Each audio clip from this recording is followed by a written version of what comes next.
Muito bem, quando nós saímos, nós deixamos uma reflexão na nossa parada para que vocês pudessem refletir nesse intervalo de descanso sobre o tema ganha-ganha. Naturalmente, nós poderíamos ter pensado, puxa, então é muito fácil nós negociarmos, basta construir uma relação de mútua confiança. Naturalmente, não é tão simples assim. Existem algumas dificuldades, alguns entraves que nós vamos estar conversando agora no próximo bloco para que possamos compreender quais são esses entraves e como nós podemos administrá-los para conseguirmos a construção da relação ganha-ganha a partir do estabelecimento de uma relação de mútua confiança. Esses entraves, o primeiro deles, nós identificamos como um construto chamado a construção da relação de mútua confiança. Confiança é um construto que na vida pessoal nós praticamos o tempo inteiro. O tempo inteiro a gente está dizendo que confiamos em alguém ou que não confiamos, ou comentamos de pessoas que são ou não confiáveis. No mundo empresarial, no mundo do trabalho, esse tema confiança, ele ainda não é muito utilizado, muito debatido e muito trabalhado. Até mesmo porque nós não temos ainda muita literatura publicada no Brasil. Fora do país, existe uma vasta bibliografia e muitos pesquisadores sobre o tema. Entretanto, ele é fundamental no processo de negociação. Como então estabelecemos essa relação de mútua confiança? Existem 7 atributos sobre os quais nós vamos conversar. O primeiro atributo é o atributo da sinceridade. É muito comum nós falarmos que uma pessoa é sincera ou tantas outras vezes que não é sincera. O que é a sinceridade? A sinceridade refere-se àquelas pessoas que sempre falam a verdade. Mas como eu vou saber que uma pessoa está falando a verdade e naturalmente ela está sendo sincera? Primeiro, é preciso que nós tenhamos uma conexão.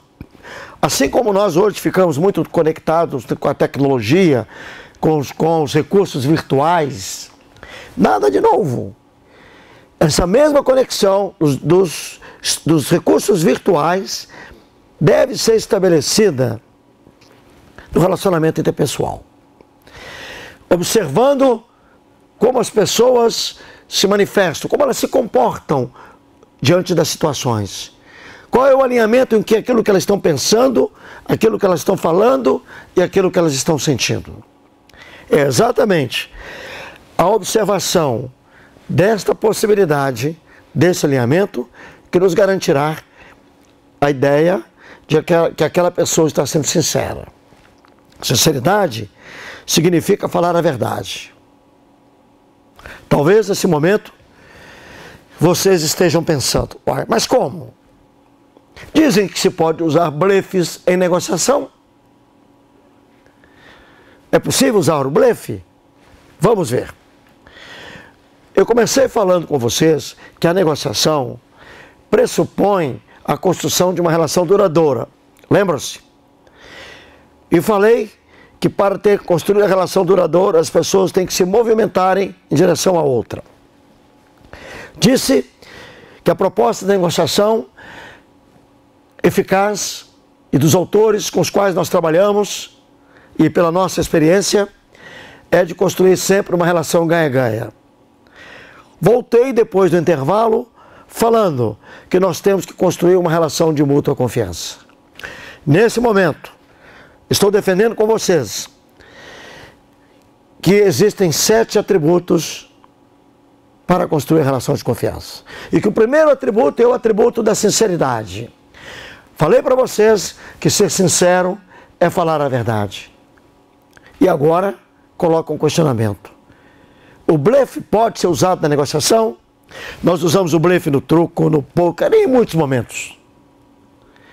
E nesses momentos, com certeza, tem aí um viés da mentira. Mas O blefe é uma técnica na negociação. É uma questão de forma e de conteúdo. Vamos ver. Quando eu uso o blefe, que é uma técnica, eu tenho que levar em consideração algumas regras para utilizá-lo. Primeiro, para que eu uso o blefe? Eu uso o blefe para proteger as minhas vulnerabilidades e testar o limite do outro. Segundo, em que situações se usa o blefe? Usamos o blefe quando tudo está perdido ou quando o benefício é maior do que o risco. Terceira regra, blefou, tem que bancar. É como ajoelhar. Ajoelhou, tem que rezar. Se você usa o blefe na negociação, dentro destas regras, nós estamos trabalhando perfeitamente a forma, que é proteger a nossa vulnerabilidade para alcançarmos nossos objetivos. Aquele rapaz, do primeiro exemplo que eu dei para vocês, ele blefou. Usou uma técnica, uma tática. A vendedora também poderia ter blefado se ela estivesse adequadamente preparada para negociar naquele contexto. Entretanto, quando nós blefamos, sabendo que o blefe nosso poderá prejudicar o nosso interlocutor, porque lhe demos uma informação falsa que prejudicaria. Cito um. Eu posso estar vendendo um automóvel para alguém e convencê-lo que o meu automóvel está em perfeito estado de funcionamento, quando na verdade eu sei que o motor do automóvel está quase se arrebentando, quase fundindo. E convenço o meu interlocutor de que de fato ele pode comprar o automóvel, que ele não terá problemas. 6.000 quilômetros depois, o motor desse carro estoura. Quando eu faço isso, eu corrompi um outro atributo importante que vamos falar sobre ele na sequência, que é o atributo da transparência, que é esconder do outro aquilo que possa prejudicá-lo. Portanto, o blefe pode sim e deve ser bem usado nas negociações. O segundo atributo é o atributo da credibilidade. O que é ser uma pessoa com credibilidade? Aquela pessoa que todos te indicam e dizem, podem negociar com ele, que ele é um cidadão extremamente credível. Um cidadão que você pode ter certeza que ele vai cumprir com a palavra dele. Credibilidade é cumprir com aquilo que você prometeu. Na nossa sociedade, nós temos vários exemplos, poderíamos citar, de pessoas que prometem e não cumprem aquilo que prometeram. Quando nós, na negociação, acordarmos algo com alguém, é nossa obrigação, para construir uma relação de confiança, cumprir com o que nós prometemos. O terceiro atributo, como eu falei anteriormente, é o atributo da transparência. O que significa a transparência? Como no exemplo do carro vendido, em que eu disse que o veículo estava em perfeito estado quando sabia que não, significa que eu corrompi o princípio da transparência, que é esconder do outro aquilo que possa prejudicá-lo. O outro atributo é a competência. A competência tem 3 dimensões.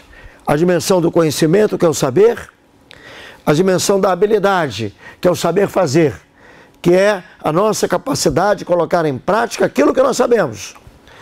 E a terceira dimensão é a dimensão da atitude, que é o querer fazer. Não basta saber, é preciso colocar em prática e dar vazão a essa energia, a essa força, a essa alavanca, que são as nossas atitudes em direção às nossas ações, às nossas metas e objetivos.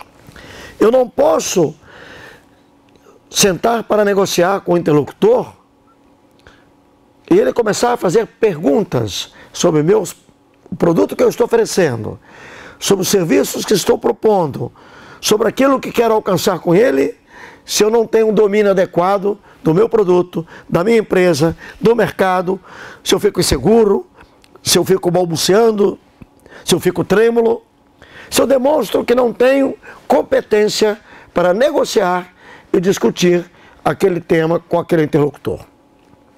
A competência nos dá legitimidade. Não é o cargo, não é a hierarquia que determinará nosso sucesso na negociação. E sim o domínio do conhecimento, a aplicação daquilo que sabemos, que são as habilidades e as atitudes. Nós temos o outro atributo, que é o atributo do compromisso. Vocês confiam em pessoas descompromissadas?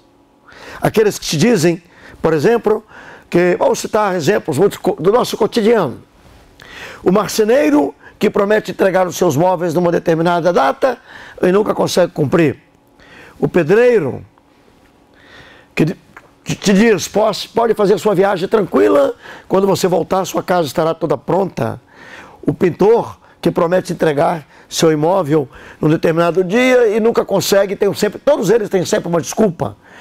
Faltou peça, faltou mão de obra, não estou encontrando matéria-prima no mercado. O compromisso significa colocar em prática aquilo que eu assumi com o meu interlocutor. Ele saberá que ele não terá problemas na medida em que aquilo que assumi com ele será cumprido e executado. O outro atributo é o atributo da coerência. Coerência significa dizer: as palavras movem, os exemplos arrastam. Significa que aquilo que eu falo, que aquilo que eu discuto, que aquilo que eu comento, que aquilo que eu proponho, tem que estar coerente com a minha conduta, com a minha prática, para dar segurança e consistência ao construto da aprendizagem. Finalmente, o atributo da ética. A ética parece muito distante da nossa realidade. A ética é um atributo que contempla algumas regras. Vamos discuti-las do ponto de vista didático. Primeiro, o princípio da legalidade. Tudo que é ilegal é antiético. Atenção, nem tudo que é antiético é ilegal. Portanto, nós temos que lembrar que nós temos que respeitar a Constituição e a legislação do nosso país. Depois, é o alinhamento entre nossos princípios, crenças e valores, com os princípios, crenças e valores da organização para a qual trabalhamos e os princípios, crenças e valores da sociedade na qual nós estamos inseridos. Finalmente, a ética pressupõe não tirar vantagens em detrimento das outras pessoas. Pressupõe o princípio da imparcialidade. É muito comum as pessoas comentarem comigo, como eu trabalho como negociador e atuo dando aulas nesse tema e dando consultoria, é muito comum eu escutar fornecedor dizer, por exemplo, olha, eu consegui negociar muito bem com aquele comprador. Ele me pediu 5% de propina e eu negociei com ele 2%. Fiz uma excelente negociação. Isso é balela. Isso é negociata. Todas as vezes que nós nos favorecermos, colocando em risco outras pessoas, a nossa organização e o nosso país, com certeza nós comprometemos o princípio da ética. E ao comprometermos o princípio da ética, todo o pilar da construção da relação de confiança ficará comprometido. A ética está muito mais perto de nós que nós imaginamos. Pressupõe que nossa conduta diária tem que estar sempre pautada pelos princípios éticos. Como, por exemplo, no ambiente de trabalho, No ambiente de trabalho, se nós somos contratados por uma determinada organização, nós temos que querer entregar aquilo pelo qual nós somos contratados e somos remunerados como tal. Quando eu não faço isso e entendo que eu não estou sendo remunerado adequadamente, que não estou na posição que eu imaginava, chego às 8 e vou embora às 5 horas da tarde, eu passo o dia no vai da valsa, colocando coloquialmente para vocês, eu estou corrompendo um princípio ético, porque eu fui contratado para fazer isso, para entregar, e portanto tenho que fazer aquilo que todos os degraus da construção de confiança sustentados pela ética demandam. Se eu penso que poderia ganhar mais porque entrego mais resultados, devo negociar com a minha gerência, com a minha chefia, com a minha empresa. E se isso não for possível de ser alcançado, por que não trocar de emprego? Por que não buscar novas alternativas? Não existem organizações éticas ou antiéticas, até porque as organizações são abstrações. Elas não existem. As negociações são compostas de seres humanos como nós, que nos trabalhamos de forma organizadas para provermos à sociedade de recursos e serviços, até porque eles são escassos. Eu não posso dizer que nenhuma empresa é antiética, eu não posso dizer que a Unilever é antiética, que a IBM é antiética, que o Bradesco é antiética, que o Bradesco é antiético, que a Fiat é antiética, que a General Motors, que a SKF, não importa qual empresa. A ética, ela é decorrência do comportamento nosso dentro das organizações. É alguém que mandou fazer, é alguém que fez, fora dos procedimentos, dos princípios, crenças e valores da organização e até mesmo afrontando nossos princípios, crenças e valores. Portanto, esse entrave precisa ser muito bem trabalhado, porque na medida em que nós impactarmos a percepção, olhem de novo o tema percepção, a percepção do outro, com certeza nós estaremos construindo uma relação de confiança. Eu gostaria de que nós aproveitássemos o intervalo que vem a seguir e refletíssemos sobre todos esses atributos que acabamos de comentar. Como nós estamos atuando no nosso dia a dia em cada um e com cada um desses atributos? Será que eu tenho competência suficiente para negociar no contexto do trabalho, no contexto da minha vida pessoal, com meu filho, com a minha mulher, com a minha namorada, na loja que eu vou fazer a compra de uma mercadoria? Um atributo da competência pressupõe ter informações, e no mundo da tecnologia não há como nós irmos para qualquer negociação, seja a nível pessoal ou a nível profissional, sem sabermos tudo sobre aquele produto, mercado, concorrente, preços, características, novidades tecnológicas. A informação é uma das fontes de poder mais poderosas da negociação e ela nos dá competência. Assim como nós temos que cuidar profundamente dos demais atributos permeados pela ética. E olhando sobre essa concepção que nós acabamos de conversar, eu gostaria que nesse intervalo vocês refletissem sobre a sinceridade na construção da relação de confiança, que significa dizer que a pessoa está falando a verdade. Então, voltamos a pensar no blefe. Como nós utilizaremos o blefe na negociação? Vamos poder utilizá-lo ou não utilizaremos? Gostaria que vocês refletissem sobre os princípios que comentei anteriormente, as regras para a utilização do blefe, para que não haja um conflito no momento em que nós optarmos para utilizarmos o blefe na negociação e que não nos corromperá o atributo da construção da relação de confiança. no próximo bloco, nós voltaremos a falar sobre essa reflexão e gostaríamos de que vocês estivessem seguindo aqui conosco, para que possamos fechar esse primeiro módulo.